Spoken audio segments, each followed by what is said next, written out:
Darwin में जब बांग्लादेश ने विनिंग रन स्कोर किया तो उनके फैंस बहुत अमेज थे और वर्ल्ड क्रिकेट में जैसे कि एक बहुत ही बड़ी न्यूज़ फैल गई।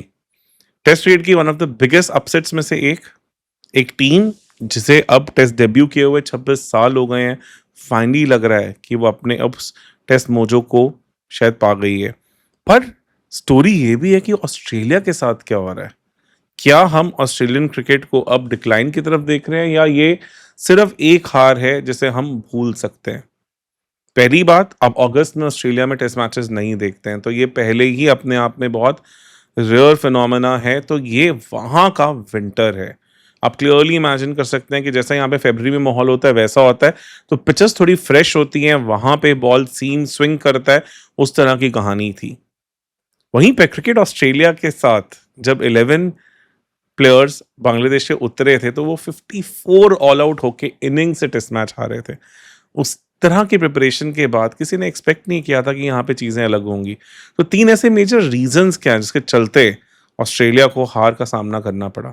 सबसे पहला, टॉस जीता और टॉस जीत के मुझे लगता है जिस टाइम पे बेस्ट बॉलिंग कंडीशंस थी इस पूरे टेस्ट मैच में, वहां पे आपने बैटिंग करने का डिसीजन लिया। शायद बांग्लादेश के बॉलर्स को उन्होंने काफ़ी ज़्यादा अंडर एस्टिमेट किया। वहीं पे एबर्ट, हसन, तस्किन सब ने एक बहुत प्यारा डिसिप्लिन दिखाया और उनको स्पिनर्स ने भी बहुत ब्यूटीफुली बैक किया। नाहिद राणा नहीं थे इस अटैक में, जो उनका पिछले कुछ सालों का सबसे तड़कता भड़कता फास्ट बॉलर है, वो अभी इस अटैक का पार्ट नहीं था। उसके बावजूद भी ऑस्ट्रेलिया को एक मिडलिंग 198 टोटल पे ऑल आउट किया। वहां पे अब उनकी बैटिंग का ओवरऑल डायसेक्शन करें तो चीजें किस तरह से चल रही हैं। हेड 32 के हो चुके हैं, इवन वेदर हेड भी ऑलमोस्ट 32 के हैं। टेक्निकली बहुत तगड़ा फ्लॉ है। हमने एशेस के टाइम पे लास्ट से भी बात की थी कि उनका जो हेड है वो आउटसाइड ऑफ स्टंप आ जाता है, जैसे वो बॉल की लाइन में नहीं आ पाते। इस सीरीज में थोड़ा सा करेक्शन था, पर उससे एक और बड़ी प्रॉब्लम आ रही थी कि दोनों एजेस एक्सपोज हो रहे हैं और वही हुआ।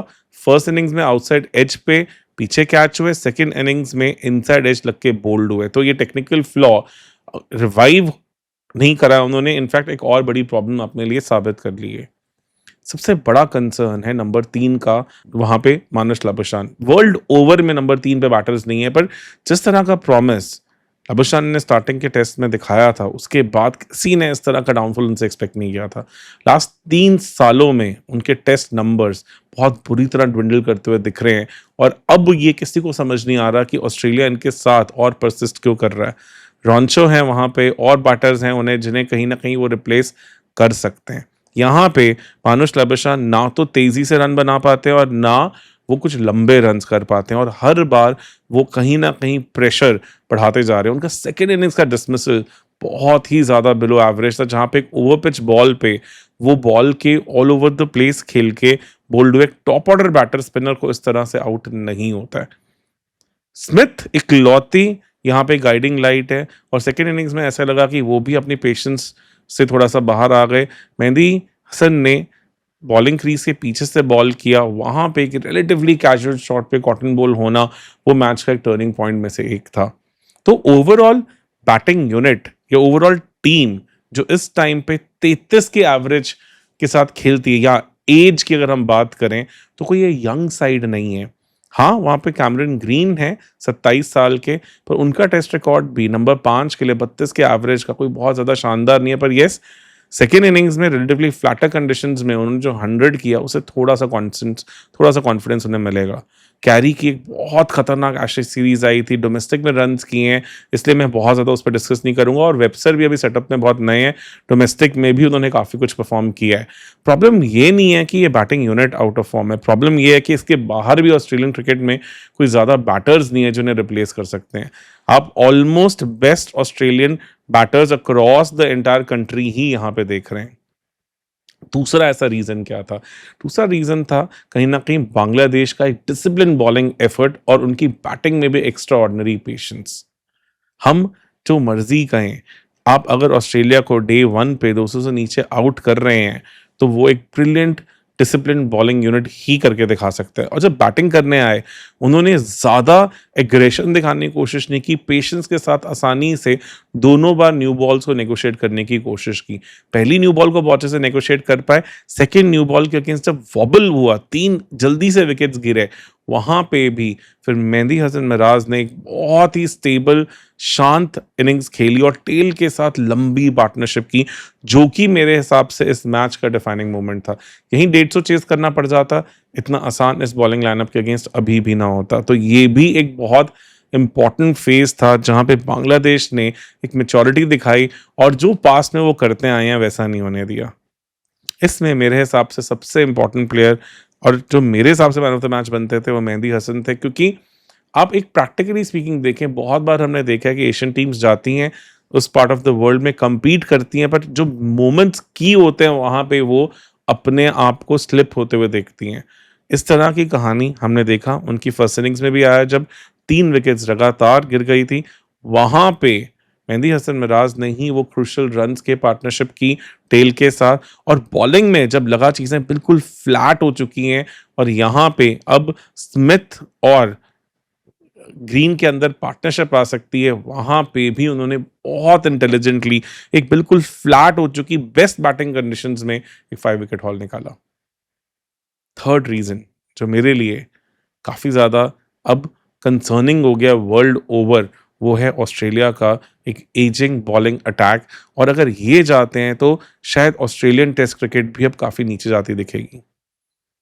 36 की एवरेज है अगर हम एज की बात करें इनके बॉलिंग अटैक की, और शायद हिस्ट्री में ऐसा बॉलिंग अटैक किसी टीम के पास नहीं होगा जिसमें चारों बॉलर्स 300 से ज़्यादा विकेट ले चुके हैं। हेजलवुड 35 साल के हैं, सबसे यंग कमिंस 33 साल के हैं और स्टार्क 36 से ज़्यादा के हैं, और इवन नेथन लायन भी 39 के होने वाले हैं। ऐसे में एक अटैक जिसके पास भर भर के एक्सपीरियंस है, जिसके पास 1600 विकेट्स के आसपास का एक्सपीरियंस है, वो अब शायद थोड़ा टूथलेस सा दिखने लग गया। नेथन लायन एशेज में भी बहुत ठंडे लगे थे, इंडिया के अगेंस्ट भी कुछ बहुत ज़्यादा वो इम्पैक्ट नहीं डाल पाए थे। वहाँ पे एक बॉलर जिसने अपना कमाल दिखाया था, उसका नाम था स्कॉट बॉलैंड। वो भी बहुत ज़्यादा यंग बॉलर नहीं है, बट हाँ, चीज़ें डिफरेंट है। आप क्लियरली देखें, हेजलवुड 9वें बॉलर बने 300 से ज़्यादा विकेट लेने वाले ऑस्ट्रेलिया के लिए, जिनकी हिस्ट्री टेस्ट क्रिकेट में 140 साल की है, और 4 बॉलर्स इसी टीम में उसमें से खेल रहे हैं। इसके आउटसाइड वो 5 बॉलर्स कौन है? यस्टर ईयर्स में जाएंगे तो उसमें आपके पास मिचेल जॉनसन मिल जाएंगे, ब्रेट ली मिल जाएंगे, मैकग्राथ वॉन मिल जाएंगे, और उससे पहले सिर्फ एक डेनिस लिली मिलेंगे। तो ऐसा सा बॉलिंग अटैक कभी ऑस्ट्रेलिया भी अपनी हिस्ट्री में नहीं उतार पाया है, जो हम अब देख पा रहे हैं। और अगर हम एवरेजेस की बात करें, 300 से ज़्यादा विकेट्स लेने वाले बॉलर्स में ऑस्ट्रेलिया के लिए जो टॉप 4 बॉलर्स हैं, उसमें नंबर 1 पे मैकग्राथ, नंबर 2 पे कमिंस, नंबर 3 पे वहाँ पे डेनिस लिली, और नंबर 4 पे हेजलवुड आते हैं, जो कि बहुत पीछे नहीं है। तो आप उससे भी जज कर सकते हैं कि किस तरह का पैनापन, किस तरह की पेनिट्रेशन पावर इस अटैक के पास है। तो ऐसे में अगर ऑस्ट्रेलियन क्रिकेट भी बैटिंग में रिप्लेसमेंट्स नहीं कर पा रही और इन 4 लेजेंड्स का भी रिप्लेसमेंट नहीं ढूंढ पाएगा, इंडिया ऑलरेडी ट्रांजिशन में जा रही है और इंग्लैंड भी कोई बहुत से साइंस नहीं दिखा रही है, तो क्या ये एक टेस्ट क्रिकेट के लिए भी वरिंग साइन है, या फिर ऑन द कॉन्ट्ररी हम टीम्स लाइक बांग्लादेश से एक नया स्पार्क देख पाएंगे, क्योंकि उनकी बॉलिंग ने पिछले कुछ सालों में बहुत अमेजिंग प्रोग्रेस दिखाई है। आपका इन सब के बारे में क्या मानना है, प्लीज़ कमेंट सेक्शन पक्का बताएं, और हो सके तो चैनल को पक्का से सब्सक्राइब करें, क्योंकि अब हम बहुत सारी नई चीज़ें भी और प्लान कर रहे हैं। बने रहें चैनल के साथ। धन्यवाद।